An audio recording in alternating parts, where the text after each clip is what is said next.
Good evening. Welcome to another episode of Reclaiming My Life. I am Claudia Massey. Always a pleasure to be here in hopes of inspiring someone to reclaim your life. As most of you know, my co-authors and we launched an Amazon's #1 bestseller book back in April, Reclaiming My Life. And in that book, we talk about the trials and the trauma that we've experienced, how we overcame those trials and trauma, and reclaimed our lives. And our mission here today is to inspire you, to motivate you, and empower you to reclaim your life. Regardless of what you're going through, you can reclaim. Let me introduce you to my beautiful co-authors, Dr. Tiffany Tyson. Hi, beauties. How's everyone doing tonight? The beautiful Miss Tramika Cooper. Good evening, everyone, and thank you for joining us on Reclaiming My Life podcast. And tonight we have another beautiful, beautiful guest, my friend, Miss Tasha Amin. Welcome, Tasha. Hi, everyone. Thank you so much for having me. You are so welcome. Thank you so much for joining us tonight. Of course. Anything for you, lovely. I love you so much. Ditto. Thank you so much. Tonight, we're going to be talking about when do we know it's time for us to go? Okay. When do we know it's time to go? So tonight, Tasha, I know that recently, and of course, you can tell us all about your story more in detail, but I know recently you left your marriage. And sometimes, we stay in a marriage. We can stay in a marriage for years and be so unhappy. We can be in a marriage where we're experiencing some abuse, some infidelity, so many different reasons, and we're just suffering, really. We're not living our life to the fullest. And we stay in it for so many wrong reasons. It could be for the children. We're worrying about what other people are going to say, why we left our marriage. Or, oh, well, you only been married 5 years, and what happened? Trust me, I went through it. I moved from North Carolina to Virginia and got married. In 2 years, baby, I said, no, God didn't put me here for this. I'm out. Of course, people will talk for a little bit. They'll get over it. It's not their life. Right. So if you it's not would, their journey. Okay, it's not their journey. So if you would, Tasha, tell us a little bit about when you got married, what you felt, what you were feeling, the dating process. Okay. How long you all dated, tell us your story. Okay. Well, I'll start off by saying my name is Tasha Moore. Claudia and I met over a decade ago and have been connected ever since. And I'm grateful for this opportunity. So my ex-husband and I met in May of 2017. We actually met on a platform in which we continue to this day to share commonality. It was doing community work. And so I was a part of a domestic violence fashion show, unrelated, at the time, but it was just my constant position of serving what I feel like I've been called to do. I was connected to that.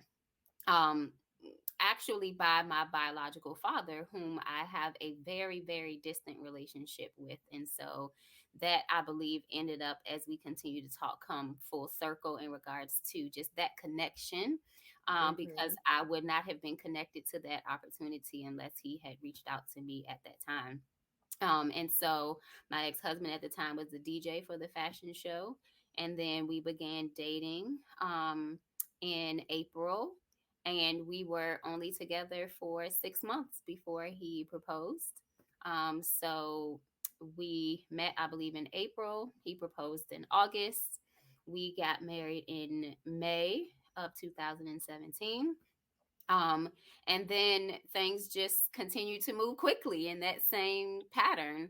Mm-hmm. At the time that he and I met, I had undergone a surgery that removed one of my fallopian tubes, one of my ovaries, due to some cancerous cells, and was told the older that I got that I was potentially going to experience difficulties conceiving. um, I had never been pregnant before meeting him, and I was well into my 30s when we met. And I was told that we would at least need to try for a year. But God came up off of that good old birth control and got pregnant in a month. And Yes. so then that started the journey of not just us learning one another as husband and wife, but learning one another as mother and father. Mm-hmm. And as the journey of man and woman meshed into husband and wife, into father and mother, we started to experience all of those different seasons at the same time. And Mm-hmm. that began to unveil a lot of things in the way that we were really out of alignment, and started to create some awareness of just how many seasons were missed before we became a unit. Mm-hmm. Wow. So, okay, so you all got married. It was 2017, correct? Yes, ma'am. And within that So, year, we got married and had our daughter. beautiful, beautiful. August. Mhm. Yes. My love. Um, yes, your little twin. Um, so let me ask you, you sort of stopped it there. Um, well, before I get to asking a lot of questions, because I know, Mhm. because I know you so well, I Mhm. may just jump in. So I want to definitely give my co-authors an opportunity to ask their questions. And Sure. then whatever they don't chime in on, then I can just, you know, pull the rest of it together. So Sure, I'm of going to bring course. you on, I'm going to bring you on Dr. Tiffany Tyson. Okay.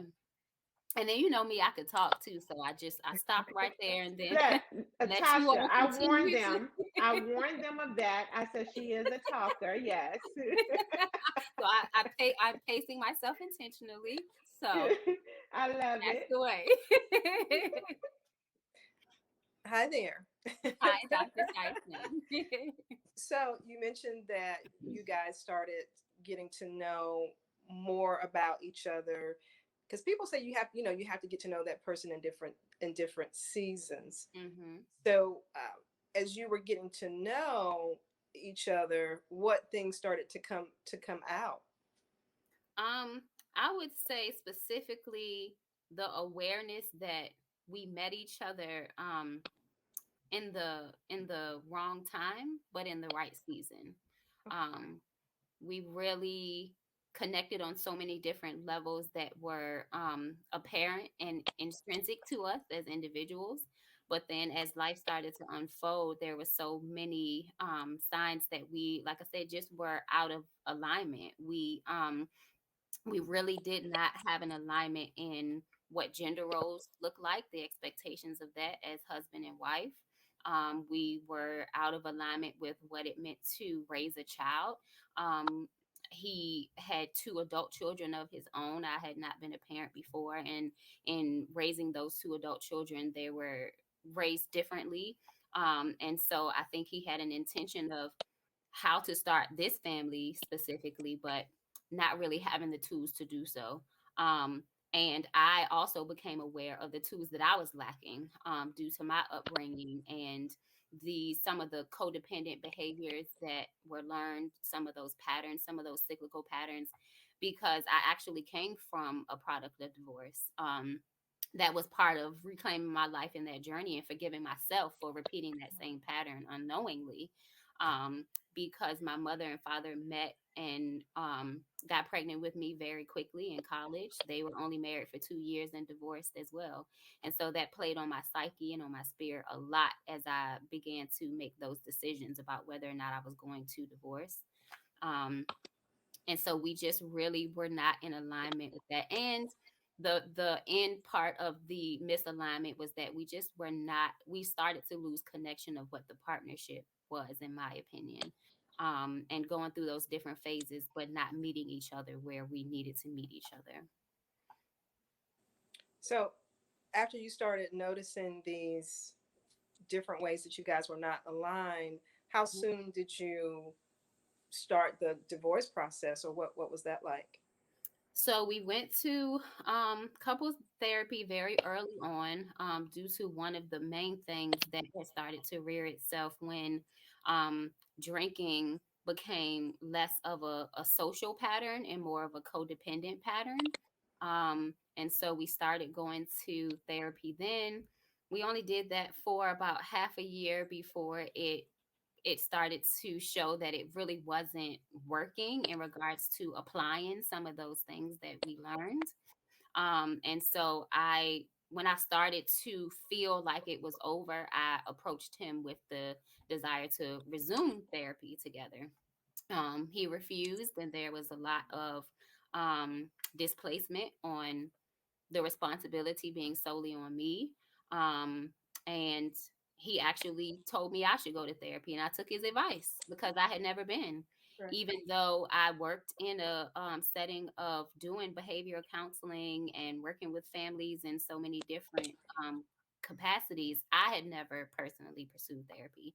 Um, and it happened during the time of COVID where therapy was only online. And I realized for my own preferences, that wasn't meeting my needs in terms of not being able to really physically be with a therapist. And so God led me, I believe, to a connection to a coworker that then led me to a connection to a group of women that was about being able to come together. It was about 6 of us that were in the class, including my sister. I invited her into it. And it was about learning how to rediscover yourself from all of the patterns that you learned from birth until adulthood, and being able to unveil some of those things that start to impact our lives as we get older. And so that was the open door for me then, learning or arriving at the awareness of my own responsibility, and being able to then start to reclaim what my life looked like as a 30, something old woman, and how I had started to relive all those codependent patterns in my comparison to other women. Because at the time when he and I met, we were 30, I was 35, and he's actually 8 years my senior. I was 35, and I did what most women do. I'm looking at my clock. Like, what is happening? What's Right, happening right. here? Yeah. And I had been in relationships prior to that. Um, and that wasn't the only thing, that I was comparing it to. It was, you know, where am I missing gaps? I don't really feel fulfilled in what was happening. At the time, I had a very good job as a social worker. I had started my own business, and for all intents and purposes, I really had things in place. But what I did at that time was not put the energy that I needed into learning more about myself as a woman Mm, before feeling as if the gap that needed to be filled was by a man.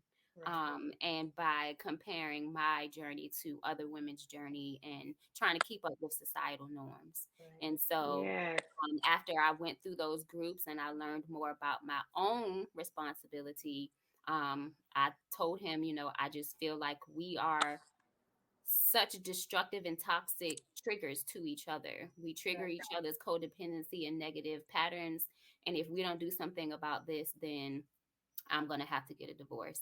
And from there was very minimal cooperation, and a lot of what I felt to be emotional abuse and projecting a lot of things on me and not taking responsibility.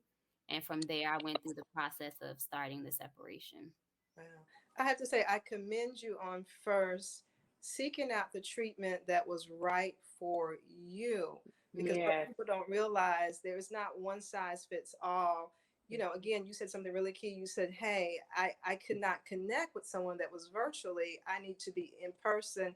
And then also, I was able to find this group of women. And it's like you guys bonded and it became like a sister circle as part of your therapy. So I commend you on that. And I commend you for saying, about taking responsibility, because we each have to take Yes. responsibility of Mhm. our own actions and things that we do and things that we say. So I Mhm. definitely commend you on those things. Well, thank Yes. you. Thank you, Dr. Tasha. Yes. All right. Thank you so much, Tiffany. Next, I'm gonna bring on Miss Tramika Cooper. Hi, Tasha. Hi. So I have a quick question. Sometimes we see red flags in our relationships, but we choose to put our blinders on because of love. So how early in your relationship did you start seeing red flags? Very early. I ignored the fact that one of the things that we connected on, because at the time, again, I was a social worker and my life was mentally draining. And we connected on being able to go out and enjoy music and dance and do things. And then, socially, you drink. And so we spent a lot of time out. And we did that as a pattern, and I didn't connect it until we moved in together. And I started seeing how consistently the drinking was happening, and how that became, um, like I said, more of a codependent behavior as opposed to just doing something socially. And then it also became more of a concern for my emotional well-being, and how that drinking caused a lot of toxic behaviors, a lot of mistrust, and just being able to feel safe emotionally and physically in my own home. And so I ignored that sign very, very early on. Um, and I also ignored the sign that I had not gotten to know him on a deeper level in regards to, as I spoke about, the seasons of how do you interact with your children, because again, he was 8 years my senior and he had adult children, and so by that time they weren't really spending a lot of time together, so I didn't see those interactions. I ignored the fact that of the two children that he was not in relationship with those children's mother, which is a very important thing for me. I ignored the fact that he wasn't spending a lot of time with his family, and I am the complete opposite in being so connected to family and wanting to have that true relationship, that we were out of alignment in that way. And so it just continued to peel back like that. Um, and I just went along with it because at that point I was married. Like, it's till death do you part, and you have that responsibility. And again, coming from a family of divorce, I didn't want that same pattern. And so I just continued thinking that we would be able to reconcile things. Right. Thank you so much. Yes, ma'am. Thank you so much, Tramika. So, Tasha, let me ask you, I know Tramika, she asked you about if you saw any of those red flags. And, from what I gathered from your response, you were married. You were already married when you started seeing the red flags. But most times, in my opinion, we see some red flags. There has to be some red flags. Like people don't just, change like that. Did Mm-hmm. you see any red flags before you got married? Yeah, so I actually, if I did not say that, I'm sorry, I misspoke. Actually, at the time that I recognized the flag of the alcoholism was when we were still engaged, but we were still actively going to therapy at the time, and so I just was in the mindset that we would continue to work through it through that platform. Um, and that's one of the things in hindsight that I really do feel like I should have done. So, and I think that women do it a lot. Just because you're engaged doesn't mean you have to go through with the marriage. Right. And I think a lot of women feel that responsibility and that pressure to do so, because then your mind instantly goes into planning and doing things for other people, and again trying to compare and contrast other Mhm. women's journeys.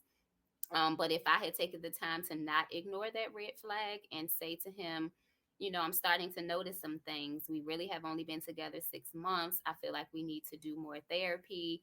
Let's stay engaged and let's push the marriage back. And I Mhm. believe if he had disagreed with that and fought against that, that would have been my push to say, okay, well then we don't need to get married. But I didn't Right. say that, and I know now in my awareness that I should have.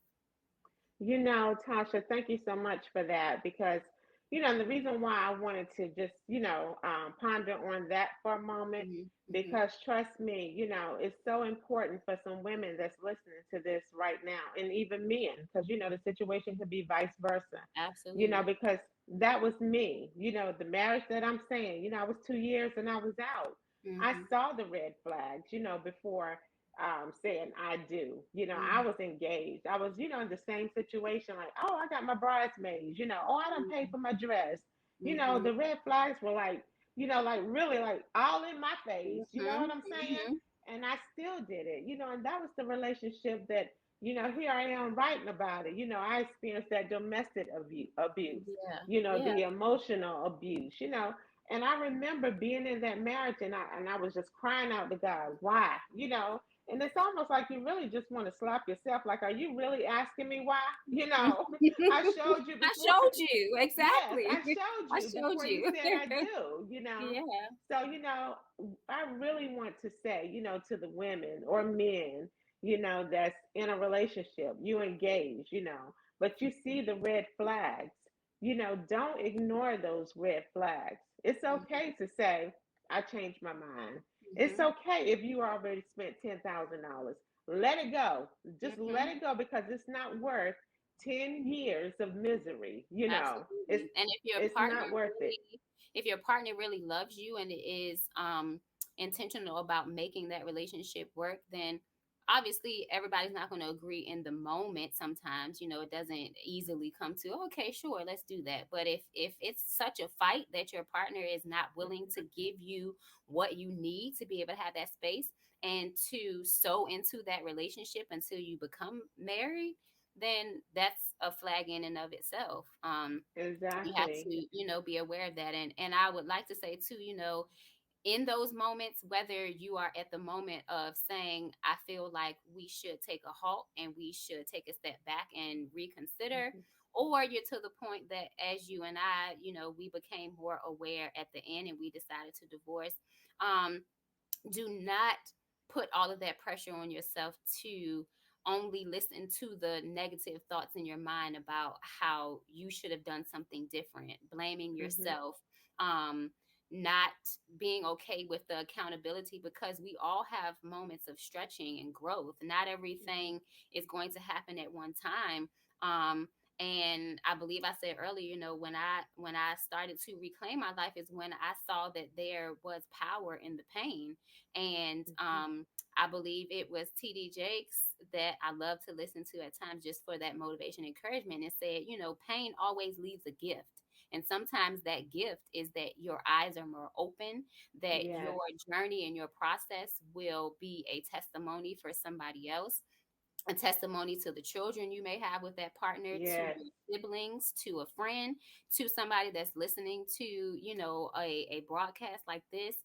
And to just be vulnerable about your own awareness, be vulnerable Yes. about the patterns and the path that you took, because again, that testimony can really be something for somebody else to be able to cling to be able to make Mhm. that decision as well. Absolutely. And that's exactly why we are here on this platform. Exactly. Thank you so much. Well, I know we're almost out of time, but Tasha, real quick, if you could just let our listeners and viewers know about your book and how they can connect with you. Yes, okay. So I am the author of No Crying Aloud, A Boy's Journey to Understanding Hidden Emotions. Part of a process and the journey that happened throughout my separation and into my divorce, being able to utilize things like journaling and tapping into some of the things that were a passion of mine, to say, how can I put this into a purpose? Using all of my skill sets and working with youth and families to be able to highlight early on awareness of the implications of mental health issues, especially for our young people. The main character is Devin, which is a boy. People ask me all the time why I didn't choose a girl, because I'm a girl, obviously, but um, what I wanted to do is also work towards debunking the myth that men don't cry and that boys Mhm. aren't allowed to be able to have the same emotional connectivity that women do. One of the things, Mhm. again, that was a focal point in my marriage, I believe. And so it was all poured into that book. That book can be found on Amazon. If you just type in No Crying Aloud under books, then it comes up. It can also be found on my website, We Unite. You can connect with me on social media under We Unite LLC on both Instagram and Facebook. And there's a link to the book there as well. Thank you so much, beautiful. Thank And you we, again for having me. you are so welcome. You've been a blessing, and we Thank thank you so you. much for Like, sharing your testimony. thank you. Thank you. You're And continue welcome. to bless others. Thank you for allowing me to do that through my journey and my testimony. You're so welcome. Well, you have been listening again to Reclaiming My Life.